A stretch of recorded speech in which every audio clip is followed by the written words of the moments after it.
Hello guys, welcome to sports till से once again. और जैसा कि मैंने आपको कहा था कि पहला जो मैच होगा इंडिया वर्सेस श्रीलंका, उसके रिव्यू में मिलेंगे और अपने वादे के मुताबिक मैं यहाँ पेश हूँ आपके सामने। तो पहला मैच खत्म हो चुका है, इंडिया ने उस मैच को जीत लिया 43 रन से, लेकिन बाकी का एक्शन अभी कवर करते हैं। टॉस जीता श्रीलंका ने और उन्होंने चुना कि हम पहले बॉलिंग करना चाहेंगे और उन्होंने बॉलिंग की भी, लेकिन जिस तरीके से पावर प्ले में बैटिंग हो रही थी, लग नहीं रहा था कि ये डिसीजन उनका था कि वो बॉलिंग करेंगे। ऐसा लग रहा था कि इंडिया ने डिसीजन लिया हो कि वो बैटिंग करेंगे। और 200 के स्ट्राइक रेट से हमारे दोनों ओपनर यशस्वी जायसवाल और शुभमन गिल दोनों ने ऐसी पिटाई की है कि बस देखते ही बनता था। एक तरफ जहां 20 बॉल में 40 रन बना चुके थे यशस्वी जायसवाल, वहीं दूसरी तरफ 16 बॉल में 40 रन बनाने की कोशिश करते हुए आउट हो गया शुभमन गिल। और वो था हमारा पहला विकेट, जो कि छठे ओवर के एंड में जाके गिरा और उसी के साथ पावर प्ले खत्म हो गया। उसके बाद यशस्वी जायसवाल भी आउट हो गए। 21 बॉल में 40 रन बना करके 16 बॉल में 36 रन बनाए शुभमन गिल ने। और उसके बाद आई सबसे अमेजिंग पारी, 26 बॉल में 58 रन बनाए सूर्य कुमार यादव ने, और वो था एक कैप्टन नॉक। मतलब आप ये कह सकते हो कि जो जीत के लिए जो रन बनाए गए वो इन तीन बैट्समैन ने स्पेशली बनाए। हालांकि 49 रन ऋषभ पंत ने भी बनाए 33 बॉल्स में, लेकिन हम कह सकते हैं कि वो एक संभालने वाली पारी थी। एक साइड से कोई रोकने के लिए होना चाहिए था। और एंड जाते जाते कुछ इक्के दुक्के रन और भी आए, लेकिन बेस्ट पार्ट था कि फिनिश किया अक्षर पटेल ने एक 6 के साथ और इंडिया के स्कोर को 213 तक पहुंचा दिया। अगर श्रीलंका की तरफ से बॉलिंग में बात करें तो पतिराना ने थोड़ा इंप्रेस किया, लेकिन उसके अलावा through out the match Hasaranga ने बहुत इंप्रेस किया, क्योंकि मुझे एक्सपेक्टेड नहीं था कि इतनी स्पिन होगी उनकी बॉल। और उस तरीके से स्पिन भी हुई और उन्होंने मारने नहीं दिया ज़्यादातर बैट्समैन को रन उस तरीके से जैसे बाकी के सारे बॉलर पिट रहे थे। तो हम बात करें तो बॉलिंग में इन दोनों के अलावा बाकी सबकी भरपूर पिटाई हुई है। इवन पतिराना ने भी जो रन दिए हैं वो 10 के एवरेज से दिए हैं, लेकिन उन्होंने 4 विकेट भी लिए, तो वो सारा कवर कर गए वो। उसके अलावा जब चेज करने के लिए श्रीलंका की टीम उतरी पिच पे, तो ओपनर्स तो ऐसा लग रहे थे, ओपनर तो जैसे इंडिया के बॉलर्स के लिए मॉन्स्टर हो गए थे। कोई भी बॉलर उनके सामने टिक नहीं पा रहा था। अब श्रीलंका का जो पहला विकेट गिरा वही 84 पे गिरा और दूसरा 140 के पास जाकर के गिरा।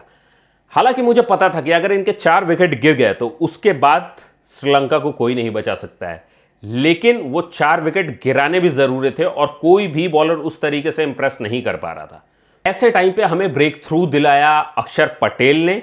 और हालांकि उससे पहले हार्दिक की जो बॉल थी उससे उस पर कैच छूट चुका था, वो ब्रेक थ्रू वहीं मिल जाता, रवि बिश्नोई के हाथ से कैच छूटा था। हालांकि उन्होंने ही कैच पकड़ करके वो ब्रेक थ्रू दिलाया अक्षर की बॉल पे, तो वहां पर जाके हमें ब्रेक थ्रू मिला। और आप कह सकते हो कि उसके बाद ही श्रीलंका का डाउनफॉल स्टार्ट हुआ और वहां से फिर विकेट गिरते गए, एक के बाद एक, एक के बाद एक, एक के बाद एक।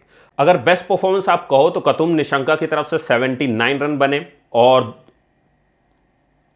कुशल मेंडिस की तरफ से बने 45 रन।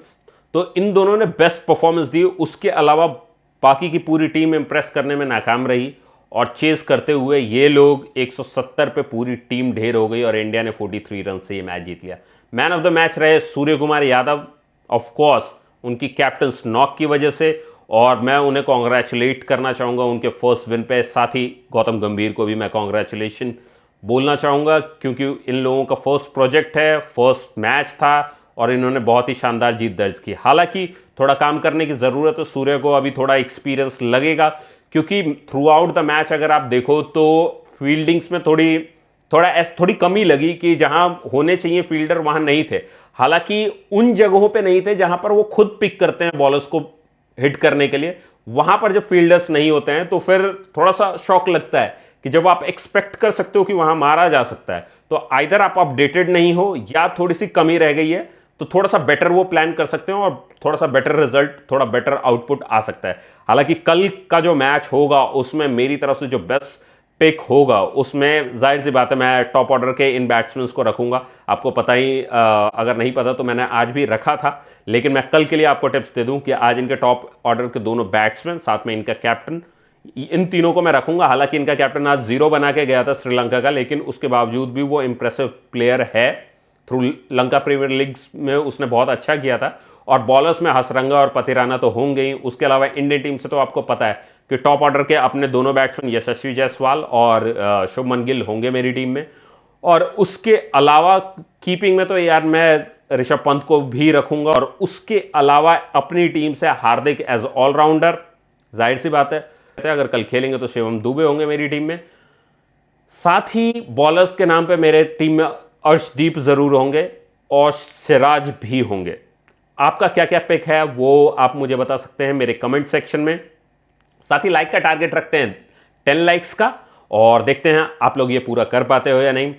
अगर आपको ये वीडियो अच्छी लगी हो, अगर आपको अच्छा लगा हो जिस तरीके से मैंने इस मैच को आपके लिए एक्सप्लेन करके दिया है, तो आप लाइक कर सकते हो इस वीडियो को, सब्सक्राइब करें मेरे चैनल को आगे के रिव्यूज के लिए और साथ ही शेयर करें इस वीडियो को अपने उन फ्रेंड्स के साथ जो कैचअप नहीं कर पाए हैं श्रीलंका दौरे के साथ।